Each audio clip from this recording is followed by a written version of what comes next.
Hello friends, आज हम alternating current के कुछ न्यूमेरिकल्स डिस्कस करेंगे। हमने HC. Verma volume 2 chapter 39 alternating current के बैक एक्सरसाइज क्वेश्चंस सॉल्व करने स्टार्ट किए हुए हैं। तो हमने क्वेश्चन नंबर 14 तक लास्ट क्लास में सॉल्व कर लिया था। क्वेश्चन नंबर 14 था ये, जिसको हमने लास्ट क्लास में सॉल्व किया था। आज इसकी स्टेटमेंट इसलिए शो की जा रही है क्योंकि क्वेश्चन नंबर 15 इसी का ही एक एक्सटेंडेड पार्ट है।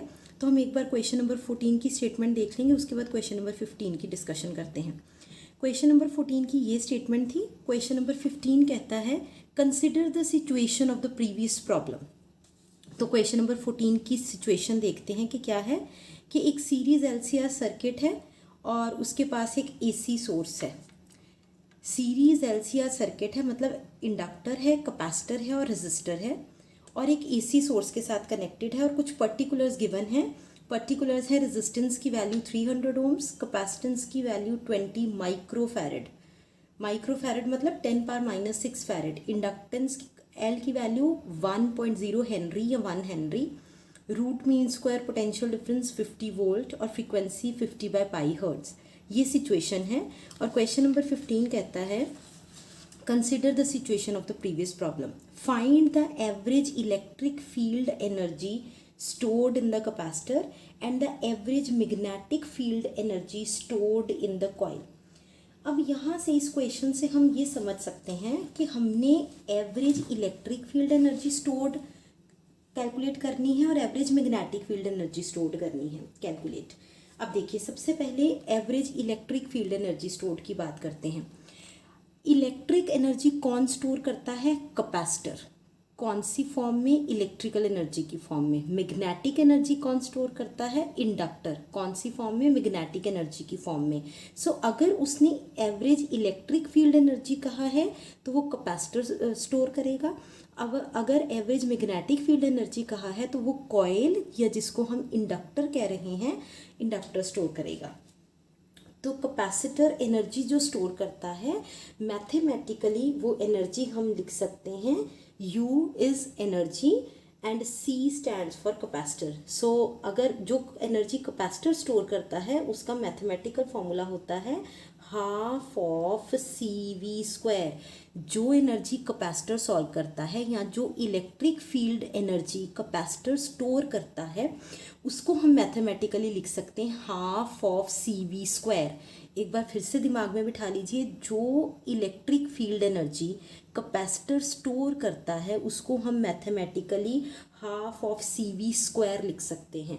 अब ये जो V है यहाँ पे, ये है रूट मीन स्क्वायर वोल्टेज। ये समझना ज़रूरी क्यों था? क्योंकि हमने जैसे पिछली प्रॉब्लम के केस की इसने रेफरेंस दी है तो यहाँ पे AC कनेक्टेड है। तो इस AC के कारण हमें ये समझना पड़ा कि ये जो पोटेंशियल की वैल्यू है ये पीक है कि रूट मीन स्क्वायर है। तो हमें पता होना चाहिए कि जो यहाँ पे पोटेंशियल की वैल्यू है वो रूट मीन स्क्वायर वोल्टेज है अक्रॉस द कैपेसिटर। और root mean square voltage across the capacitor हम क्वेश्चन में देखने की कोशिश करते हैं और वो हमें मिली है 50 वोल्ट। तो root mean square potential across the capacitor या root mean square voltage across the capacitor में गिवन है 50 वोल्ट। तो वो वैल्यू हम यहाँ पे नोट कर लेते हैं। ये वैल्यू है 50 वोल्ट की हमारे पास, जिसको हम V रूट मीन स्क्वायर भी कह सकते हैं। सो ये 50 वोल्ट है। अब हम average electric field energy stored across capacitor calculate करें तो वो बना half of CV²। Half of C की वैल्यू कितनी है? कैपेसिटेंस की वैल्यू है 20 माइक्रोफैरड। 20 माइक्रोफैरड का मतलब है 20 × 10⁻⁻6 फैरड। एंड देन है V है, हमने लिखा ही हुआ है। V की वैल्यू है 50। सो 50 का स्क्वायर। सो इसको सॉल्व कर लेते हैं। 2 इससे कट किया 10। सो ये बना 10⁻⁻5 इंटू 50 का स्क्वायर, 5 का स्क्वायर 25, 10 का स्क्वायर 100। सो ये बन गया 25 इंटू 10⁻³ और 10⁻³ के कारण हम इसे मिली भी कह सकते हैं। और क्योंकि ये एनर्जी स्टोर्ड है तो इसके यूनिट्स होंगे जाउल। सो ये जो 25 मिली जाउल एनर्जी की वैल्यू आई है, ये है electric field energy stored across capacitor. Capacitor जो एनर्जी स्टोर करता है ये उसकी वैल्यू है और उसका फॉर्मूला क्या है? Half of CV²।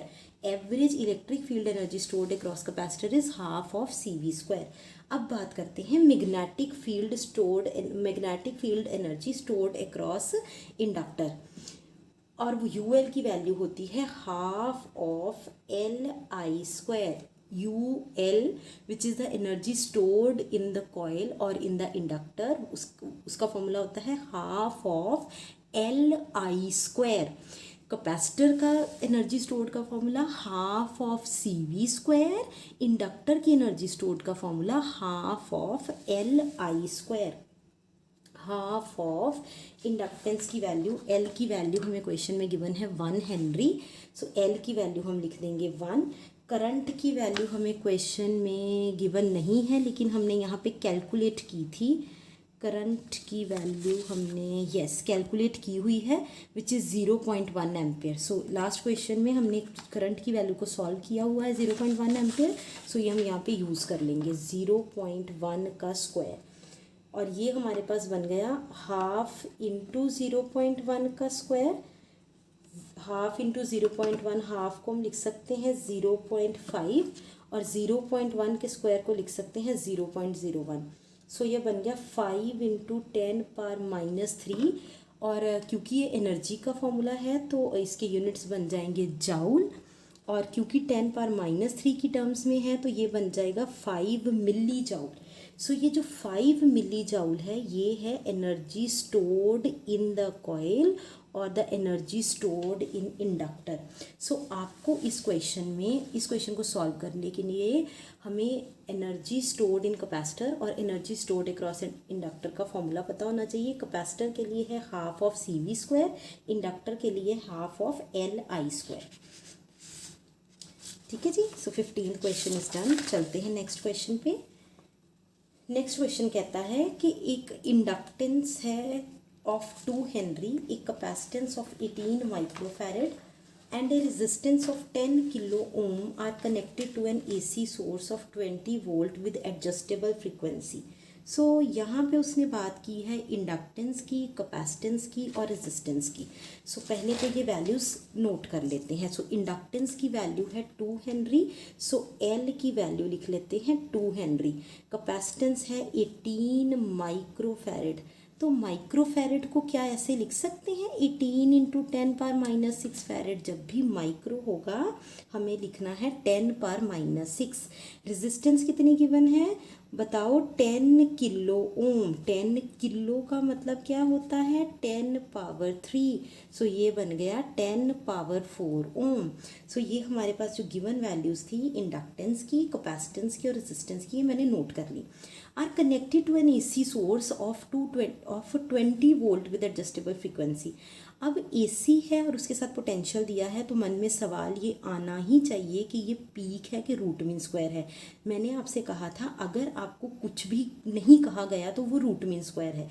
जब भी आप किसी डिवाइस के साथ AC सोर्स के साथ कनेक्शन कर रहे हो और आपको वोल्टेज के साथ कुछ स्पेशलाइजेशन नहीं गिवन, इसका मतलब वो रूट मीन स्क्वायर वोल्टेज है। और यहाँ पे रूट मीन स्क्वायर वोल्टेज कितनी है 20 वोल्ट। ठीक है जी, अब मैंने नोट कर लिया। अब फ्रीक्वेंसी एडजस्टेबल है। अच्छा जी, जैसे ही आपको ऐसा कुछ कहा जाए ना तो एकदम से दिमाग की घंटी बज जानी चाहिए कि एडजस्टेबल फ्रीक्वेंसी क्यों कहा। वो जो CID में कहते हैं ना दया कुछ तो गड़बड़ है, सो ये वही दिमाग में आ जाना चाहिए कि एडजस्टेबल फ्रीक्वेंसी कहा है, कुछ तो गड़बड़ है। तो दिमाग किधर जाना चाहिए, रेजोनेंस के केस की तरफ जाना चाहिए। सो देखते हैं कि क्या हमारा शक सही है कि नहीं। आगे क्वेश्चन पढ़ते हैं। What frequency should be chosen. अब एडजस्टेबल फ्रीक्वेंसी है तो उसने फ्रीक्वेंसी के रिलेटेड क्वेश्चन पूछ दिया। What frequency should be chosen to maximise the current in the circuit, to maximise the current in the circuit. अब यहाँ पे मैक्सिमाइज वर्ड पढ़ के सुन के मैं एक चीज़ आपसे डिस्कस कर दूँ। देखिए इस चैप्टर में, ये ऑल्टरनेटिंग करंट वाले चैप्टर में हम 2 वर्ड सुनते हैं करंट के लिए, एक है पीक, एक है मैक्सिमम। ठीक है, ये चीज़ बड़े ध्यान से समझो। इस चैप्टर में, ऑल्टरनेटिंग करंट वाले चैप्टर में, हम करंट के लिए 2 वर्ड सुनते हैं। एक होता है पीक वैल्यू ऑफ करंट, एक होती है maximum value of current. Peak value of current मतलब I0, ठीक है। मैक्सिमम वैल्यू ऑफ करंट मतलब I max। Peak value of current वो वाला है I is equals to I naught sine omega T में ये जो आई नॉट है ये है peak value of current. I maximum कब एप्लीकेबल है? रेजोनेंस कंडीशन में। आई मैक्सिमम कब होता है? रेजोनेंस कंडीशन में। रेजोनेंस कंडीशन मतलब x L is equals to X C और इम्पिडेंस सिर्फ और सिर्फ आर रह जाती है, इम्पिडेंस मिनिमम हो जाती है। तो V is equals to I R होता है, तो आई का मतलब v बाय जेड, ठीक है। I is equals to v by Z होगा तो z मिनिमम है, तो करंट क्या हो जाएगा? मैक्सिमम। जब भी करंट मैक्सिमम कहा जाए मतलब उसने आपको रेजोनेंस के बारे में बात की है। एग्जामिनर इतना दयालु नहीं है कि वो चीज़ें परोस के आपके सामने रख देगा, वो बड़े अच्छे बच्चे की तरह आपसे कहेगा रेजोनेंस की कंडीशन अप्लाई करो। नो, आपको सेलेक्ट करना है कि आपको क्वेश्चन किस तरह से सॉल्व करना है। उसने मैक्सिमम करंट की बात की है, एकदम से दिमाग में आ जाना चाहिए ये रेजोनेंस कंडीशन की बात है। रेजोनेंस कंडीशन का मतलब है X L is equals to X C या Z is equals to R, ठीक है। अब उसने कहा है फ्रीक्वेंसी, रेजोनेंस कंडीशन पे वो फ्रीक्वेंसी की बात कर रहा है। इसका मतलब रेजोनेंस कंडीशन पे फ्रीक्वेंसी का फॉर्मूला बहुत बार बच्चों को नहीं याद होता, नो प्रॉब्लम, ठीक है। लेकिन क्या हम यहाँ तक ये समझ गए हैं कि रेजोनेंस कंडीशन में ही जो करंट होता है वो करंट की वैल्यू मैक्सिमम होती है, ठीक है। तो मैक्सिमम करंट है तो मतलब रेजोनेंस कंडीशन है। अब मुझे बताइए रेजोनेंस कंडीशन पे क्या कंडीशन होती है? X L is equals to X C. So resonance condition पे X L is equals to X C होता है। एक्स एल का मतलब ओमेगा एल, एक्स सी का मतलब 1 ओमेगा सी। क्या हम इसको ऐसे लिख सकते हैं? Omega square is equals to 1/रूट of L C. Omega square मेरे पास बना, सॉरी ओमेगा स्क्वायर मेरे पास बना 1/एल सी एंड ओमेगा मेरे पास बन गया 1/रूट ऑफ एल सी।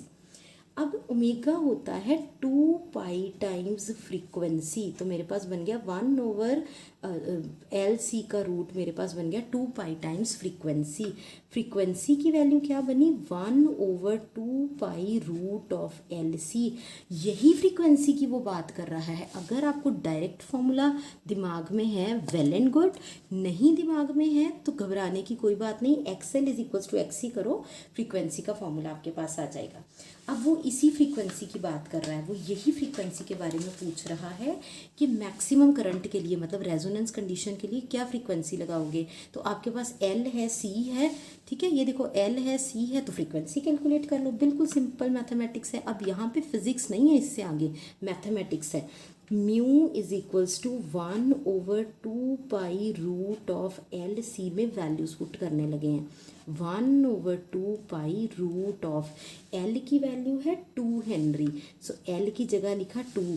कैपेसिटेंस की वैल्यू है 18 माइक्रोफैरड मतलब 18 इंटू 10⁻⁶। सो यहाँ पे लिख दिया 18 इंटू 10⁻⁶। इसको सॉल्व कर लेते हैं हम। 1/2 पाई इंटू 10⁻⁶, जब अंडर रूट से बाहर आएगा 10⁻³ बन जाएगा। 2 इंटू 18 को देखते हैं कैसे सॉल्व कर सकते हैं। 2 इंटू 9 2 ज़ा 18 है, तो 3 3 ज़ा 9, सो 3 3 ज़ा 9, 9 2 ज़ा 18 और ये 2 साथ में। तो जब इसको अंडर रूट से बाहर करेंगे तो एक 2 बाहर आ जाएगा और एक 3 बाहर आ जाएगा। सो हमारे पास ये बन गया 1/4 3 ज़ा 12 पाई इंटू 10⁻³ न्यूमिनेटर में चलेगी वैल्यू। तो फ्रीक्वेंसी की वैल्यू क्या मेरे पास ऐसी बन रही है 10⁻³ पाई। सो ये मेरे पास फ्रीक्वेंसी की वैल्यू बन रही है, ठीक है। आप इसको इससे आगे सॉल्व करना चाहें तो कैसे कर सकते हैं? फ्रीक्वेंसी की वैल्यू हमारे पास बन रही है 10⁻³ पाई। पाई की वैल्यू होती है 3.14। अगर आपको अप्रॉक्सीमेशन आप करना चाहो, अगर तो कैलकुलेटर यूज़ करना चाहो तो वो आप कर ही नहीं सकते, चाके में नहीं कर सकते एग्जामिनेशन में। सो 12 इंटू 3.14 को अगर मैं अप्रॉक्सीमेटली 3 लिखूँ तो ये बन जाता है 1000 चलिए 3.14 कर लेते हैं और कैलकुलेटर यूज़ कर लेते हैं। तो 3.14 से मल्टीप्लाई किया। अगर जैसे कि ऑब्वियसली आप एग्जामिनेशन हॉल में कैलकुलेटर नहीं यूज़ कर सकते और अगर आप टाइम सेव करना चाहते हैं तो आप 3.14 की जगह 3 भी लिख सकते हैं। ठीक है, तो आपको ऑप्शंस में से पता चल जाएगा कि कौन सी ऑप्शन आपका आंसर हो सकता है अप्रॉक्सीमेशन करके। तो ये बना 37.68 और ये सॉल्व करके मेरे पास बन गया 26.53 हर्ट्ज। सो ये क्वेश्चन था, what frequency should be chosen to maximise the current in the circuit. तो frequency chosen is 26.53 hertz. This is the answer of part A, कि कौन सी फ्रीक्वेंसी चूज़ की जाए ताकि हमें करंट मैक्सिमम मिले। सो 26.53 हर्ट्ज की फ्रीक्वेंसी चूज़ की जाएगी ताकि हमें करंट मैक्सिमम मिलेगा, मतलब XL is equals to XC हो जाएगा।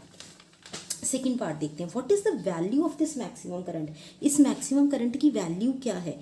जो इस 26.53 हर्ट्ज की फ्रीक्वेंसी पे जो करंट हमें मैक्सिमम मिल रहा है, XL is equals to XC resonance condition पे 26.53 हर्ट्ज की मैक्सिमम 26.53 हर्ट्ज की फ्रीक्वेंसी चूज़ करके हमने जो करंट की मैक्सिमम वैल्यू ली है रेजोनेंस कंडीशन पे, वो वैल्यू कितनी है, वो है पार्ट बी। ठीक है, पार्ट ए में मैंने क्या किया, मैंने पार्ट ए में ये बताना था कि कौन सी फ्रीक्वेंसी, कितनी फ्रीक्वेंसी पे करंट मैक्सिमम है। तो करंट मैक्सिमम के लिए मैंने XL is equal to XC resonance की कंडीशन लगाई और फ्रीक्वेंसी नोट कर ली। बी पार्ट अब कहता है कि इस मैक्सिमम करंट की वैल्यू क्या है। ठीक है, तो पार्ट बी को सॉल्व करते हैं। बी पार्ट के लिए हमने करंट की वैल्यू निकालनी है। So V root mean square is equals to I root mean square into Z। अब Z होता है R square plus XL minus XC का होल स्क्वायर का अंडर रूट। हाँ, मैंने सुन लिया कि आपने बिल्कुल ये कहा है कि अरे हम तो XL is equal to XC resonance condition पे काम कर रहे थे। बिल्कुल कर रहे थे। तो Z की वैल्यू क्या बन गई, R स्क्वायर का रूट। तो इसका मतलब Z की वैल्यू क्या बन गई, R बिल्कुल बनी। और R की वैल्यू हमें गिवन कितनी है, ज़रा क्वेश्चन से देखें। R की वैल्यू हमें गिवन है resistance of 10 kilo ohm.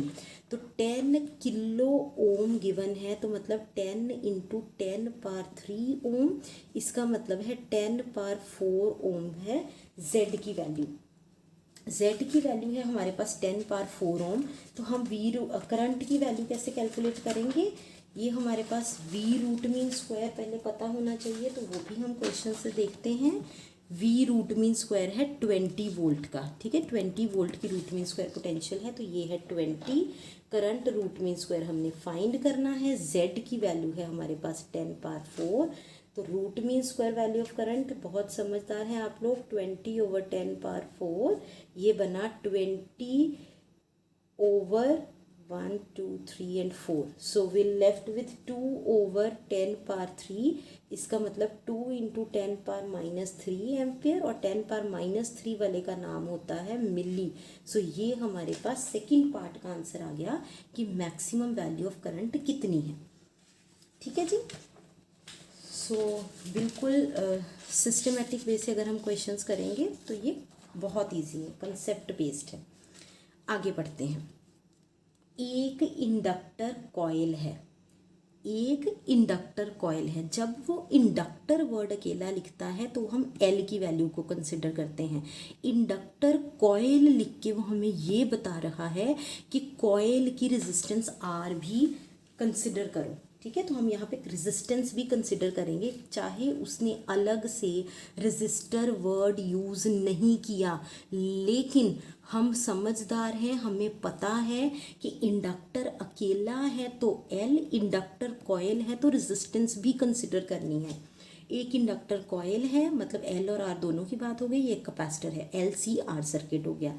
And an AC source. अब AC सोर्स है तो मतलब पीक और रूट मीन स्क्वायर वाली हम सोच सकते हैं। Of root mean square voltage, चलो ये अच्छे बच्चे की तरह उसने पहले ही बता दिया कि रूट मीन स्क्वायर वोल्टेज है। Are connected in series, L C और R सीरीज में कनेक्टेड है, जो कि हमेशा ही होता है। When the frequency of the source is varied. अब फिर से फ्रीक्वेंसी वेरी करी, जब भी फ्रीक्वेंसी वेरी करी आपका ध्यान किधर जाना चाहिए, रेजोनेंस कंडीशन पे। ठीक है, a maximum root mean square current, maximum कह के उसने इस बात पे मोहर लगा दी है कि वो वो रेजोनेंस कंडीशन की ही बात कर रहा है। A maximum root mean square current of 6 ampere is observed if this inductor coil is connected to a battery of EMF 12 volt.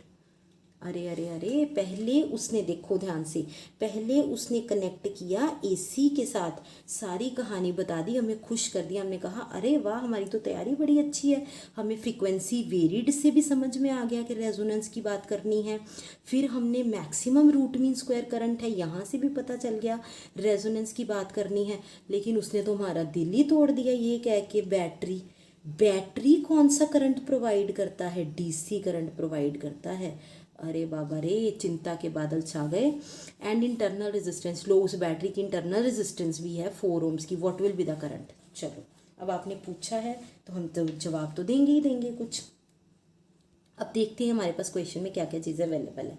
अब उसने क्वेश्चन में दिया है, कुछ इनकी बात नहीं की, पहले तो करंट पोटेंशियल है तो V रूट मीन स्क्वायर है 24 वोल्ट का, सीरीज में connected LCR। When the frequency of the source is varied, current maximum है हमारे पास I root mean square maximum वाला। मैक्सिमम लिख के मैं क्या कह रही हूँ, बार बार नहीं कहेंगे, रेजोनेंस कंडीशन 6 एम्पेयर का करंट है।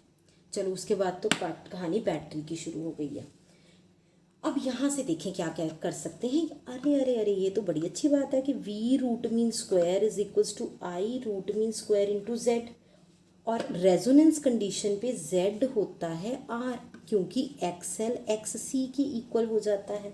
ठीक है, तो फिर भी खुश होने की बात नहीं है, R की वैल्यू में नहीं पता, कोई बात नहीं, नहीं पता तो V रूट मीन स्क्वायर और करंट रूट मीन स्क्वायर तो पता ही है ना, कोई बात नहीं। V रूट मीन स्क्वायर है 24, करंट रूट मीन स्क्वायर है 6 एम्पेयर। ठीक है, मैक्सिमम वैल्यू, और Z की वैल्यू को हम R लिख देते हैं। तो रेजिस्टेंस की वैल्यू कितनी आ गई? 4 ओम की इस इंडक्टर कॉइल की रेजिस्टेंस है, जो कॉइल साथ में लगी है। ये R रेजिस्टेंस किस चीज़ की आई है? ये R रेजिस्टेंस इंडक्टर कॉइल की आई है रेजिस्टेंस। ठीक है, ये रेजिस्टेंस है इंडक्टर कॉइल की। ठीक है, अब हम, उसने कहा if this inductor coil is connected to a battery. अच्छा, अब इस इंडक्टर कॉइल को बैटरी के साथ कनेक्ट करना है। जब हम इस इंडक्टर कॉइल को बैटरी के साथ कनेक्ट करेंगे, ये इंडक्टर कॉइल की रेजिस्टेंस कैपिटल R एक external resistance to the battery की तरह एक्ट करेगा। ठीक है, दोबारा बोलूँ, जब हम इस इंडक्टर कॉइल को, जिसकी रेजिस्टेंस हमने 4 ओम्स कैलकुलेट की है, उससे हम बैटरी के साथ कनेक्ट करेंगे, तब ये इंडक्टर कॉइल की ये जो रेजिस्टेंस है 4 ओम्स, ये इस डीसी बैटरी के लिए एक एक्सटर्नल रेजिस्टेंस का काम कर रहा है।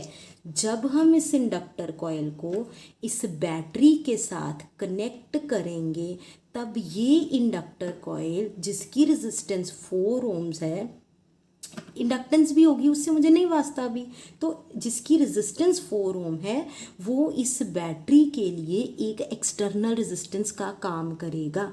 ठीक है, और अब मुझे करंट पता करना है। ठीक है, देखो इस डीसी बैटरी के लिए मुझे ईएमएफ पता है या पोटेंशियल पता है 12 वोल्ट, इंटरनल रेजिस्टेंस पता है 4 ओम्स, मुझे करंट कैलकुलेट करना है। आपको नहीं लगता ये बड़ा सिंपल सी बात है कि V is equals to I R हमने पढ़ा था एक्सटर्नल रेजिस्टेंस के लिए, और R प्लस स्मॉल r पढ़ा था अगर एक्सटर्नल रेजिस्टेंस भी हो और इंटरनल रेजिस्टेंस भी हो। ठीक है, R external, capital R external और स्मॉल r इंटरनल रेजिस्टेंस। अब क्या मुझे V पता है बैटरी के लिए? आप लोग मुझे बताओ, क्या मुझे बैटरी के लिए V पता है? बिल्कुल पता है, 12 वोल्ट, तो मैं यहाँ पे लिख दूँ 12। क्या मुझे बैटरी के लिए करंट पता है? नहीं पता, उसने करंट कैलकुलेट करने के लिए पता है कहा है। क्या मुझे बैटरी के लिए एक्सटर्नल रेजिस्टेंस पता है? जी हाँ, this inductor coil is connected to battery, तो एक्सटर्नल रेजिस्टेंस है 4। और क्या मुझे स्मॉल r पता है? बिल्कुल, मुझे स्मॉल r पता है 4। तो ये बना 12 इज इक्वल्स टू 8 इंटू आई। तो करंट की वैल्यू, अब तो मैथमेटिक्स है बच्चे, ये तो आप बहुत अच्छे से कर लोगे, 3/2 एम्पेयर, जिसको हम 1.5 एम्पेयर्स कहते हैं। कंसेप्ट समझ में आ गया, दिमाग में चला गया, ये ज़रूरी है। ठीक है, तो आप देखिए बिल्कुल मुश्किल न्यूमेरिकल्स नहीं है, सिर्फ कंसेप्ट पता होना चाहिए। ठीक है जी, चलिए आगे नेक्स्ट क्वेश्चन की बात करते हैं। अच्छा, इस क्वेश्चन के लिए मैं आपसे ये कह दूं कि थोड़ी सी इस क्वेश्चन के लिए पेशेंस की ज़रूरत, थोड़ा सा लेंथी क्वेश्चन है, सो क्वेश्चन नंबर 18 है, ये कुछ एक फिगर आपको गिवन है। अब यहाँ पे मुझसे गलती हो गई थी, ये किलो ओम लिखा है, ओम का साइन है, ठीक है। ये फिगर गिवन है आपको, वो एक टिपिकल सर्किट की बात करता है, लो पास फिल्टर का टिपिकल सर्किट है। लो पास फिल्टर क्या है, वो उसने लास्ट लाइन में उसकी डेफिनेशन सॉर्ट ऑफ दी है। तो एक लो पास फिल्टर सर्किट है। An AC input V I, ये एक एसी इनपुट है 10 मिली वोल्ट की, is applied to the left end and the output V naught is received at the right end. Input यहाँ से जा रही है, आउटपुट यहाँ से आ रही है, ठीक है जी। Find the output voltage, output voltage find करना है इन अलग अलग फ्रीक्वेंसी के लिए। क्वेश्चन समझो, इनपुट वोल्टेज आ रही है, इनपुट वोल्टेज हम एक सर्किट को दे रहे हैं, जो डॉटेड वाला वो सर्किट है, इस सर्किट को हम इनपुट वोल्टेज दे रहे हैं और उसके लिए कुछ आउटपुट वोल्टेज मिल रही है। उसने हमें कहा है कि अलग अलग फ्रीक्वेंसी, उसने 4 फ्रीक्वेंसी दी हैं, ठीक है। उसने कहा है अलग अलग फ्रीक्वेंसी के लिए आउटपुट वोल्टेज देखो। अब ये क्या है, एक लो पास फिल्टर है, उसने ये भी बता दिया। उसने कहा है कि लो पास फिल्टर है, और लो पास फिल्टर क्या करता है, जैसे जैसे हम फ्रीक्वेंसी को बढ़ाएंगे, ये जो फ्रीक्वेंसी ऑब्वियसली आप देखो उसने बढ़ाई है, 10 kilo hertz, 100 kilo hertz, 1 mega hertz, 10 mega hertz, जैसे जैसे फ्रीक्वेंसी बढ़ा रहे हैं आउटपुट कम होगी। ये आप अभी सॉल्व करके भी देखोगे। And hence the name low pass filter, इसीलिए इसका नाम लो पास फिल्टर है। जैसे जैसे फ्रीक्वेंसी बढ़ रही है हमारे पास आउटपुट की वैल्यू डिक्रीज कर रही है, आउटपुट पोटेंशियल की वैल्यू डिक्रीज कर रही है, ठीक है। सो ऐसे करेंगे कि मैं इसके 4 के 4 पार्ट सॉल्व कर दूंगी। आपको अगर लगेगा कि आपको 1 या 2 पार्ट से समझ आ गई है, बाकी 2 पार्ट आप खुद ट्राई करना चाहते हो, तो दैट इज़ योर विश। अब इस केस में अब ये डायग्राम समझते हैं। यहाँ से इनपुट वोल्टेज मिल रही दे रहे हैं और यहाँ से आउटपुट वोल्टेज मिल रही है। ये एक रेजिस्टर है 1 किलो ओम्स की रेजिस्टेंस का, और ये कैपेसिटर है, ये कैपेसिटर का साइन है। आई गेस आप सबको पता होगा, नहीं पता तो कोई बात नहीं, अब पता चल गया। ये कैपेसिटर है, 10 नैनो फैरेड की कैपेसिटेंस है। Farad is the unit of capacitance. तो यहाँ पे एक रेजिस्टर है, एक कैपेसिटर है, तो कौन सा सर्किट बना, RC सर्किट बना। CKT मैंने सर्किट के लिए शॉर्ट फॉर्म यूज़ कर दिया, तो ये एक RC सर्किट है, ठीक है जी। RC सर्किट के लिए Z की वैल्यू क्या होती है, R² प्लस XC² का अंडर रूट, ठीक। वो भी वैल्यू अब साथ कर ही लेते हैं। R की वैल्यू कितनी है, 1 किलो ओम। क्या मैं 1 किलो ओम को 10 पावर 3 ओम लिख सकती हूँ, ठीक है। किलो का मतलब होता है 10 पावर 3, उसका स्क्वायर है तो मैंने स्क्वायर कर दिया। XC की वैल्यू नहीं पता भाई और बहनों, चलो कोई बात नहीं, तो ये वैल्यू मेरे पास बनी Z की, ठीक है। अब V root mean square is equals to I root mean square into Z। अब यहाँ पे भी 2 वैल्यूज़ हैं, इनपुट और आउटपुट, तो स्पेसिफाई कर दो। पहले बात इनपुट की कर लो, ठीक है। इनपुट गुस्सा ना हो जाए कि मुझे डिस्कस किया ही नहीं और आउटपुट की बात पहले ही करने लगे, तो चलो पहले इनपुट की वैल्यू, ठीक है। V root mean square input is equal to I root mean square into Z।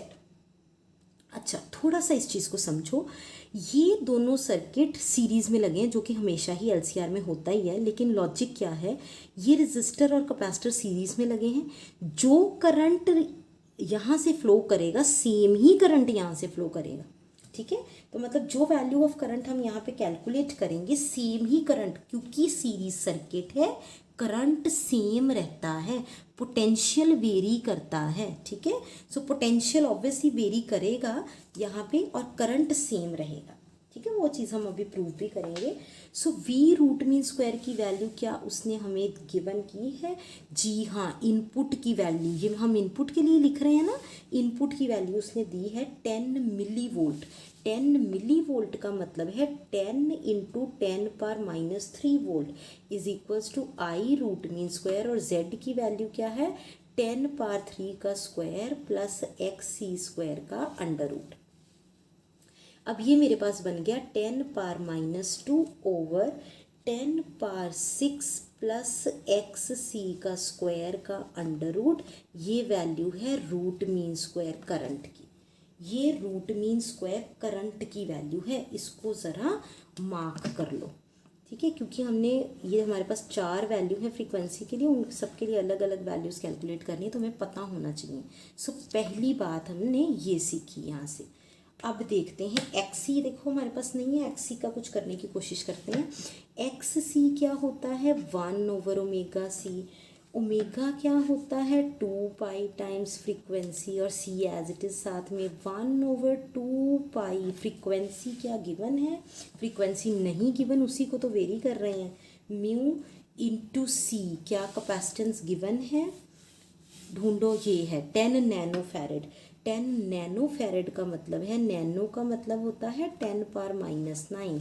सो मेरे पास बना 1/2 पाई न्यू इंटू 10⁻⁸। ये वैल्यू किसकी है, एक्स सी की वैल्यू है।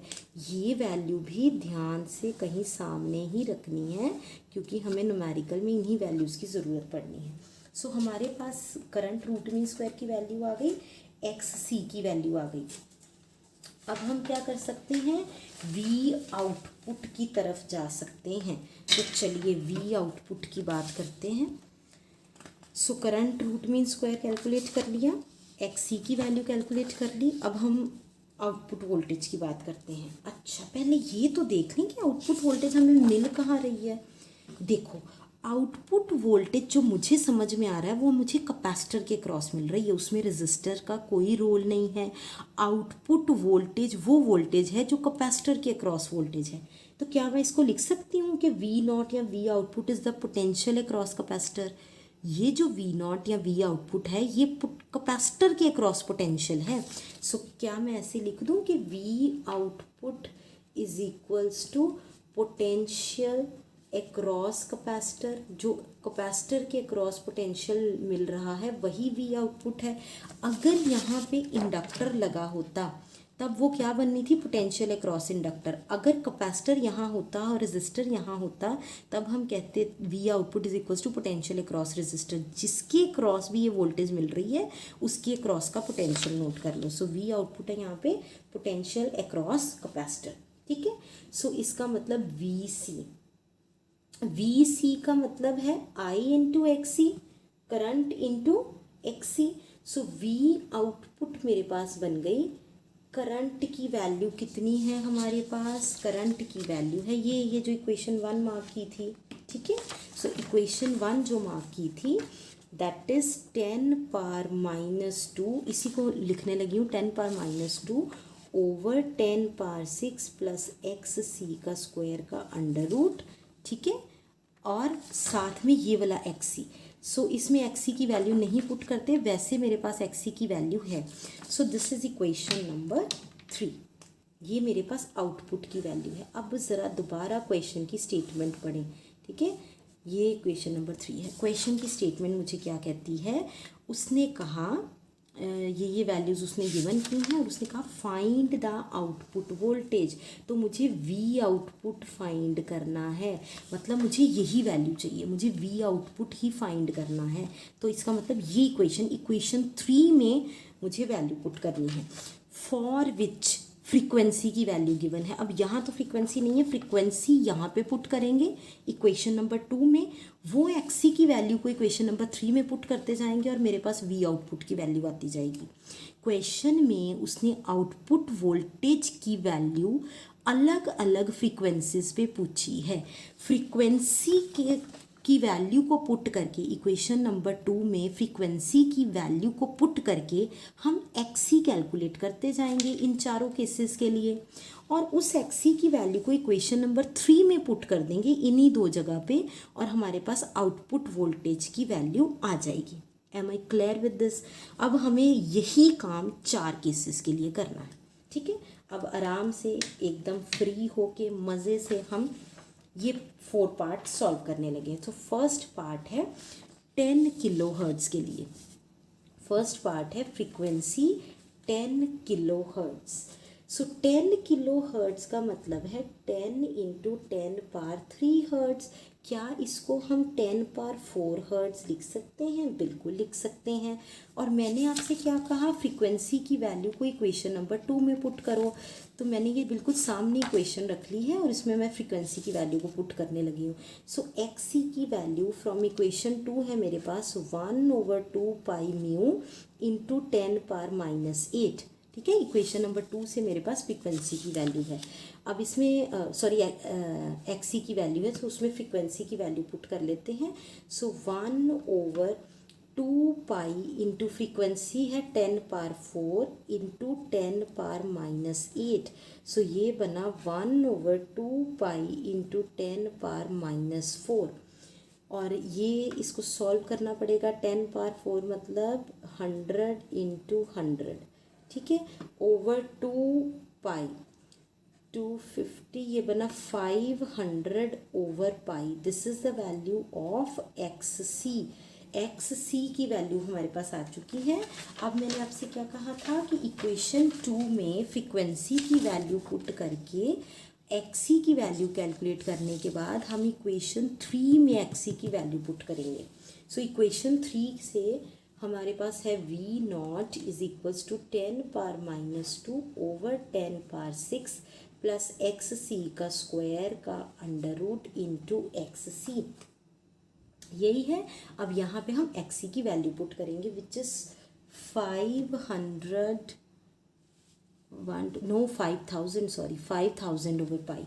सो यहाँ पे हम एक्स सी की वैल्यू पुट कर लेंगे 10⁻⁻2 ओवर 10⁻⁶ प्लस 5000/π का स्क्वायर और इसका अंडर रूट इंटू 5000/π।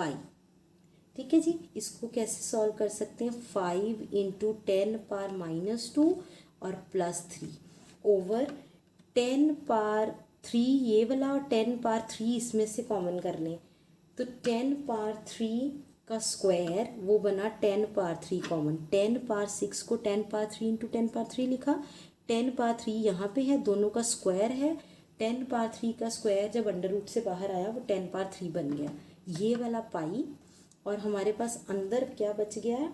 अंदर बच गया 10⁻3 यहाँ से जा चुका है और यहाँ पे बच गया हमारे पास 1 प्लस, ठीक है, 1 + 25/π, ठीक है, पाई स्क्वायर, पाई का स्क्वायर 1 + 25/π²। और ये हमारे पास बना 50।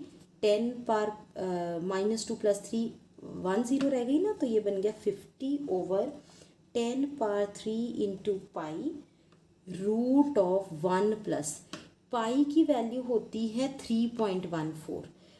जब कभी ऐसी कॉम्प्लिकेटेड कैलकुलेशंस हों तो पाई स्क्वायर को हम अप्रॉक्सीमेटली 10 लिख सकते हैं, 9.68 समथिंग बनता है।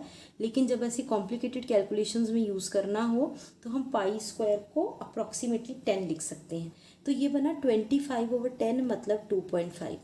सो ये एक ज़ीरो कट गई, 5/100 बना, 2 ज़ीरोज़ रह गई, एक पाई है और यहाँ पे है 3.5 का अंडर रूट। 3.5 का अंडर रूट है तो वो करीबन 1.8 बनना चाहिए। 5/100 इंटू पाई इंटू 1.8।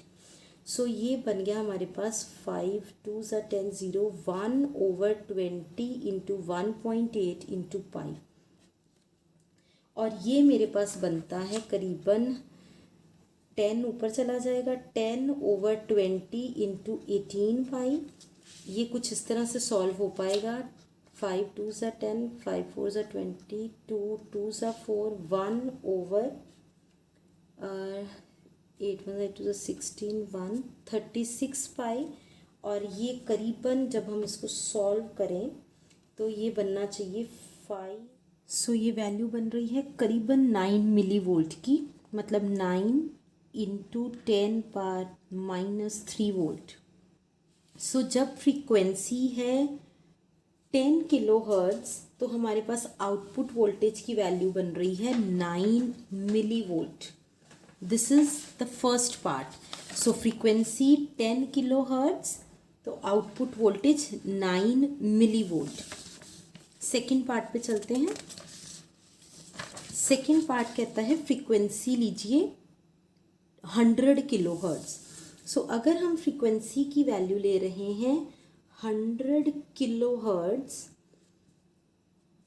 100 किलोहर्ट्ज़ का मतलब 100 into 10⁻³ hertz, that means 10⁻5 hertz. 10⁻5 hertz की फ्रीक्वेंसी होगी तो हमने क्या कहा था कि पहले वो फ्रीक्वेंसी की वैल्यू एक्सी में पुट करेंगे, एक्सी की वैल्यू कैलकुलेट करके वहाँ से पोटेंशियल की वैल्यू कैलकुलेट करेंगे। तो पहले हमें एक्सी की वैल्यू पुट करनी है। सो इक्वेशन 2 को सामने रखते हुए हम फ्रीक्वेंसी की वैल्यू पुट कर रहे हैं। इक्वेशन 2 है 1/2 पाई टाइम्स फ्रीक्वेंसी इंटू 10⁻⁸। ये है हमारे पास इक्वेशन नंबर 2। सो इसमें हम फ्रीक्वेंसी की वैल्यू को पुट करते हैं 1/2 पाई इंटू फ्रीक्वेंसी 10⁻⁵ इंटू 10⁻⁸। ये बना 1/2 पाई इंटू 10⁻³ और ये बन गया 500/पाई। सो एक्स सी की वैल्यू मेरे पास बन रही है करीबन 500/पाई। सो यहाँ से अब वी नॉट की वैल्यू कैलकुलेट कर लेंगे। वी नॉट की वैल्यू हमने कैलकुलेट करनी है इक्वेशन नंबर 3 से। एक्स सी की वैल्यू इन दो जगह पे पुट करेंगे और वी नॉट की वैल्यू आ जाएगी। सो वी नॉट हमारे पास बना 500/पाई है। तो वी नॉट की वैल्यू पहले इक्वेशन नंबर 3 से लिख लेते हैं 10⁻⁻² ओवर 10⁻⁶ प्लस एक्स सी का स्क्वायर का अंडर रूट इंटू एक्स सी। ये वैल्यू हमने इक्वेशन नंबर 3 से देखी है। इसमें एक्स सी की वैल्यू पुट कर देते हैं। एक्स सी का मतलब है 10⁻⁻² as it is, 10⁻⁶ as it is. X C का मतलब है 500/पाई का स्क्वायर और उसका अंडर रूट, और यहाँ पे भी आ जाएगा 500/पाई। सो ये बना 10⁻⁻² ओवर, यहाँ से अब 10⁻² का स्क्वायर और यहाँ से भी 10⁻² का स्क्वायर का अंडर रूट करेंगे तो 10⁻²। यहाँ पे बचा हमारे पास 10⁻² प्लस 5 का स्क्वायर 25/पाई स्क्वायर और इसका अंडर रूट, और यहाँ पे बना 500/पाई। ठीक है जी। अब हमारे पास ये बना 10⁻⁻² और यहाँ पे है 10⁻²। ये देखिए 5 इंटू 10⁻⁻² ये वाला, और ये वाला 10⁻² plus 2 over 10⁻² under root of 10 square plus 25/पाई स्क्वायर को क्या हम 2.5 लिख सकते हैं? क्यों लिख सकते हैं? पिछले पार्ट में बताया था। और एक यहाँ पे पाई भी है, ठीक है, ये वाला पाई। अब ये हमारे पास बना, ये तो कैंसिल हो गया तो एनीथिंग रेज टू पावर 0 1 हो जाता है। तो ये मेरे पास बना 5/पाई इंटू 10 स्क्वायर, और यहाँ पे बना 10 का स्क्वायर मतलब 100 प्लस 2.5 का अंडर रूट। अप्रॉक्सीमेशन के लिए हम 100 प्लस 2.5 को 100 ही कंसिडर कर लेते हैं, बिकॉज 100 में 2.5 इज़ ए निग्लिजिबल वैल्यू। अगर 100 प्लस 2.5 को हम 100 ही कंसिडर कर लेते हैं अगर आपको अप्रॉक्सीमेशन करनी है, ठीक है। वैसे 102.5 बन रहा है। सो 5/पाई इंटू 10 स्क्वायर और 100 का अंडर रूट बन जाएगा 10।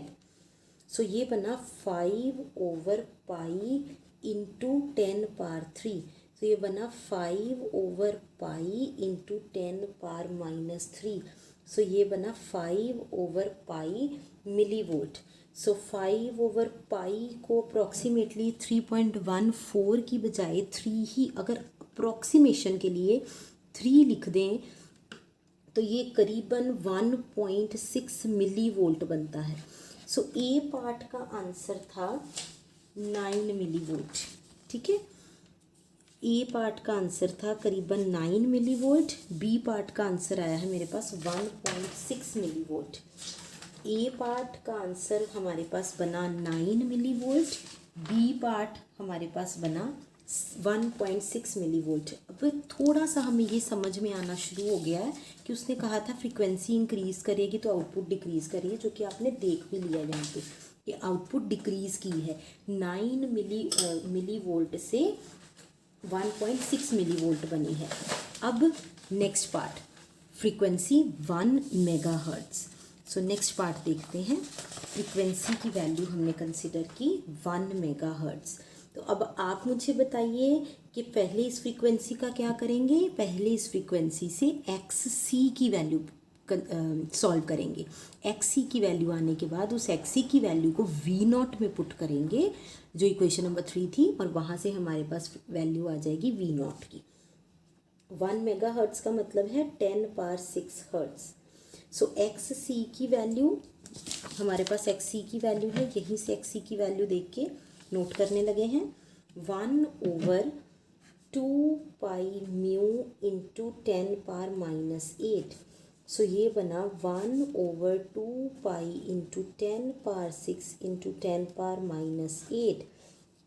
ये बना 1/2 पाई इंटू 10⁻2, और 10⁻2 का मतलब है 100/2 इंटू पाई, जो कि है 50/पाई। ये है वैल्यू एक्स सी की।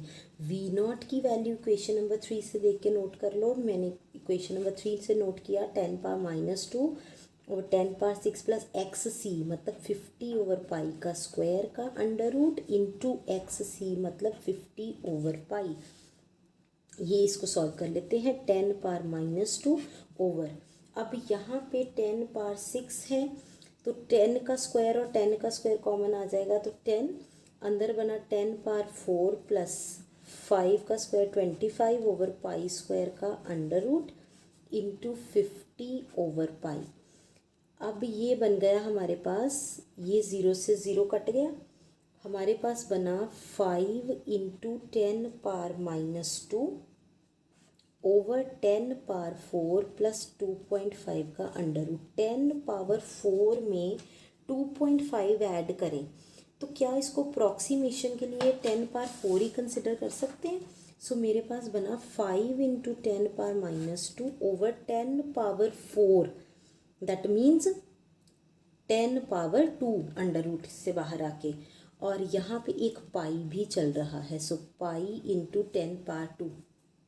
सो ये बन गया हमारे पास 5/पाई इंटू 10⁻2 -2 है यहाँ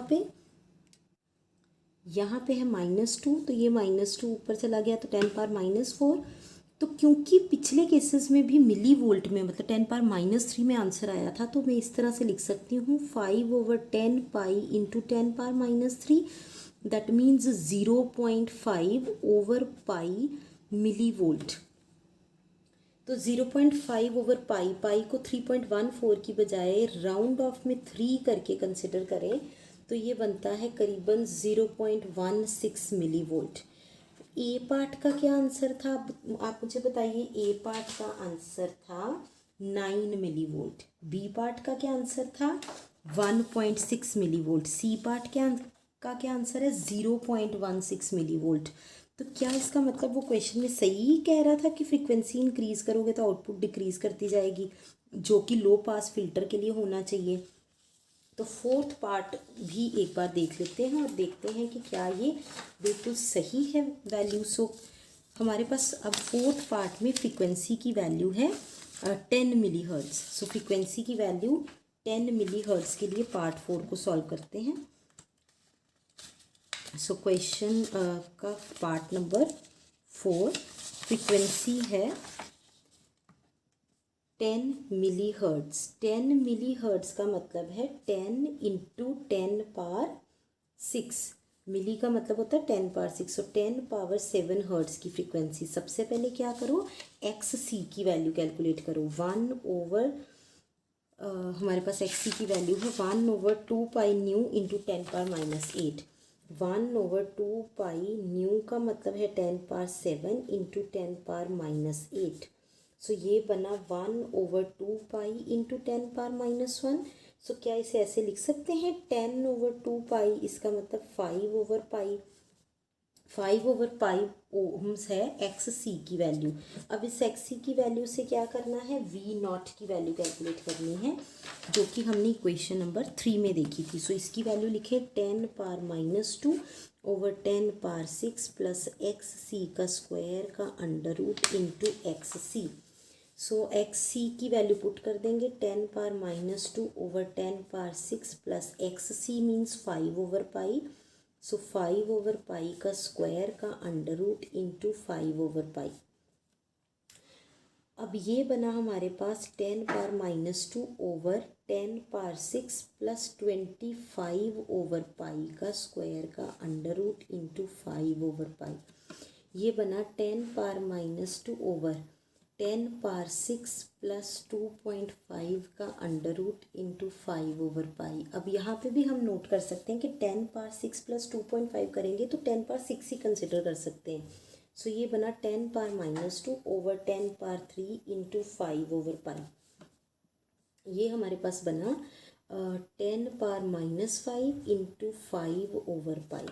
इसका मतलब अगर हम इसको करें करीबन 0.05/पाई इंटू 10 पावर -3, ठीक है। ये क्यों किया? मिली की फॉर्म में करने के लिए। तो 10 पावर -3 करेंगे, मिली वोल्ट में लिखेंगे, तभी कंपैरिजन करेंगे, ठीक है। सो 0.05/पाई, पाई की जगह फिर से 3 अकेला लिख दें तो 0.016 मिली वोल्ट की वैल्यू बनी, ठीक है। सो जिसको हम 16 माइक्रोवोल्ट भी लिख सकते हैं। सो आपकी इच्छा, आप इसको कैसे लिखना चाहें। फर्स्ट पार्ट में हमारे पास बना था 9 मिली वोल्ट, फिर बना 1.6 मिली वोल्ट, फिर बना 0.16 मिली वोल्ट और अब बना है 0.016 मिली वोल्ट। तो इसका मतलब कि उसने कहा ही था कि हमारे पास फ्रीक्वेंसी के बढ़ने के साथ साथ आउटपुट वोल्टेज डिक्रीज़ होनी चाहिए, जो कि हुआ भी। लो पास फिल्टर यही काम करता है, फ्रीक्वेंसी के बढ़ने से आउटपुट वोल्टेज डिक्रीज़ होनी चाहिए थी और उसने उसी आउटपुट वोल्टेज की वैल्यू को फाइंड करने के लिए कहा है। सो ये हमने कैलकुलेट कर लिया। अब चलते हैं last question of back exercises of this chapter, ठीक है। बहुत ही अच्छा सा कंसेप्चुअल क्वेश्चन है। पूरा चैप्टर पढ़ने के बाद में जो एक कंसेप्ट रह जाता है शायद, ठीक है, जो एकदम से सामने से नहीं देखा, वो कंसेप्ट इस क्वेश्चन में क्लियर हो जाएगा। ए ट्रांसफॉर्मर हैज़ 50 टर्न्स। एक ट्रांसफॉर्मर 50 टर्न्स हैं उसके पास, प्राइमरी की, और 100 टर्न्स हैं सेकेंडरी की। So number of turns of primary पता है, number of turns of secondary पता है। If the primary is connected to a 220 volt DC supply, अगर प्राइमरी को हम 220 वोल्ट डीसी सप्लाई के साथ कनेक्ट करते हैं, what will be the voltage across the secondary. Secondary के अक्रॉस क्या वोल्टेज होगी। सो एक बार क्वेश्चन फिर से देखें। Number of turns of primary given है 50, सो एन पी की वैल्यू गिवन है 50। Number of turns of secondary given है एन एस गिवन है 100। पोटेंशियल है प्राइमरी का गिवन 220 वोल्ट। अब सोचने वाली बात ये है कि ये रूट मीन स्क्वायर है कि नहीं है, मतलब ये रूट मीन स्क्वायर है या पीक वैल्यू है या कोई मैक्सिमम वैल्यू वाला केस तो नहीं है। तो अगर आप ये सब सोचने की कोशिश कर रहे हैं तो बिल्कुल ना सोचो, ठीक है। क्यों ना सोचो? क्योंकि बात हो रही है ट्रांसफार्मर की। ट्रांसफार्मर काम करता है एसी पर, बिल्कुल एसी पर काम करता है, लेकिन हम उसे किसके ऊपर काम करा रहे हैं? डीसी के ऊपर। अब क्योंकि ये ट्रांसफार्मर डीसी के ऊपर काम करवाया जा रहा है, इसलिए वो सेकेंडरी के अक्रॉस कोई वोल्टेज नहीं देगा। क्योंकि ट्रांसफार्मर एसी पर काम कर सकता है, ये आपने पर्टिकुलर्स भी दे दिए, number of turns of primary and secondary भी दे दी, लेकिन हम उसे काम किस पे करवा रहे हैं? डीसी के ऊपर काम करवा रहे हैं। तो इन सब चीज़ों के बारे में सोचो भी मत, क्योंकि ट्रांसफार्मर डीसी के ऊपर काम कर रहा है, जो कि नहीं कर सकता। इसका मतलब वो सेकेंडरी में हमें कोई आउटपुट नहीं मिलेगी ट्रांसफार्मर के केस में। सो वी पोटेंशियल या voltage across the secondary is 0। तो इसके साथ हमने अल्टरनेटिव करंट के बैक एक्सरसाइज के सारे क्वेश्चंस कंप्लीट कर लिए हैं। सो अब आपने इस क्वेश्चंस की प्रैक्टिस करनी है। Almost each and every concept is covered in these numericals. So that's it for today's class, students. Keep practicing.